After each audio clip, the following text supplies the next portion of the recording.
Welcome to Penrose Learning, where we make understanding easy. You start by grabbing the exact link to your YouTube channel because accuracy matters. An incorrect character breaks the QR instantly. Open YouTube Studio, go to Settings, then Channel, then Advanced Settings to copy your channel URL. If you have a custom handle, use that. Otherwise, copy the channel ID form.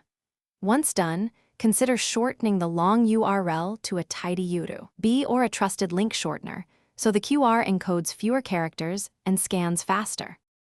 Next, pick a reliable QR generator that exports PNG or SVG at high resolution so prints look sharp. SVG is best for resizing. Paste your shortened or full channel link, then set error correction to medium or quartile to allow a small logo without compromising read reliability. Customize foreground/background colors, but keep strong contrast, and add a tiny channel logo centered. This boosts recognition. Make sure to export at 300 dpi for print or vector for digital use before moving to tests. Finish by testing the QR everywhere. Scan on multiple phones in different lighting and both on-screen and printed at intended sizes so you catch real-world issues.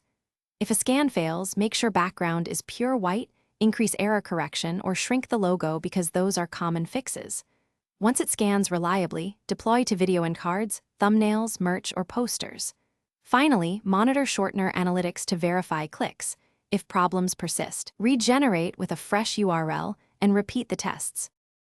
Thanks for watching. If this was helpful, leave a like and consider subscribing. See you next time.